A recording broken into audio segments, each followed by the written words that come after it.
Ayah saya meninggal saat saya masuk pesantren. Dan baiknya saya rasakan luar biasa.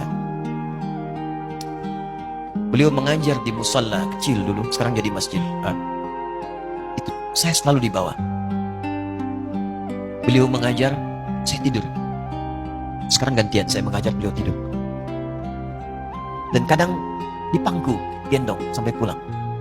Saya pernah sengaja pura-pura tidur untuk ingin tahu apa yang dikerjakan ayah saya di jalan. Jaga betul supaya nggak bangun. Begitu saya disimpan di kasur dan bangun, diajak bercanda. Saya mau masuk pesantren, beliau nggak sempat ngantar. Saya bertemu, beliau menangis, peluk saya, minta maaf, nggak bisa ngantar ke pesantren. Saya belum mengerti apapun saat itu. Saya bertekad, insya Allah saya belajar dengan sungguh-sungguh. Sepekan 2 pekan saya dapat panggilan pulang. Saya tanya pada kakak saya yang ikut, sekarang ada di sini. Di mana ayah? Beliau nggak jawab. Sampai di Bandung, paman saya, beliau sekarang Sekom MUI Jawa Barat, langsung menyampaikan, nampaknya nggak akan terkejar sampai sana, mungkin sudah dimakamkan. Saya ngerti, paham saat itu bahwa beliau telah wafat. Saya pulang.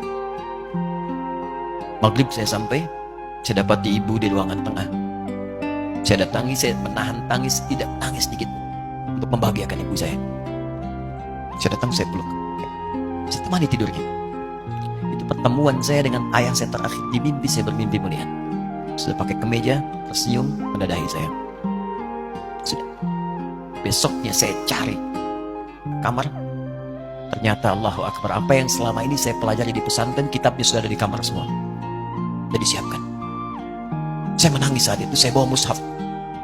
Jadi bapak saya, ayah saya, itu bajunya pun saat wafat dibagikan kepada sahabat-sahabatnya. Bajunya, kitab-kitab ini dibagikan.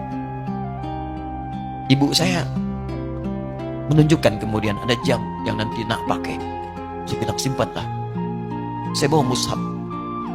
Dengan mushaf itu, saya duduk di ruangan tengah, saya menghadap kiblat dan saya mohon kepada Allah. Ya Allah, saya tak punya kemampuan lagi membahagiakan ayah saya saat hidup di dunia. Tapi mohon jadikan setiap huruf dalam Al-Quran ini, ya Allah, pahalanya mengalir untuk ayah saya. Begitu saya bacakan saat itu, tak bisa saya berhenti.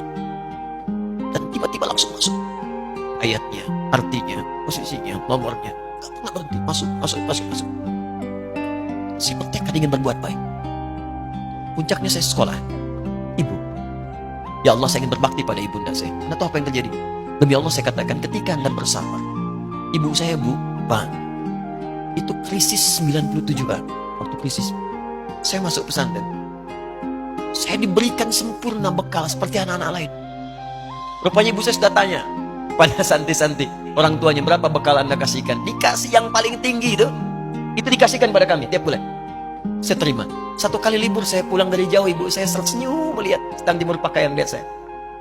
Begitu saya tiba, kaget saya. Ini kok pakaian ibu saya, pakaiannya nggak cocok dipakai gitu. Ini bukan pakaian ibu saya. Kayak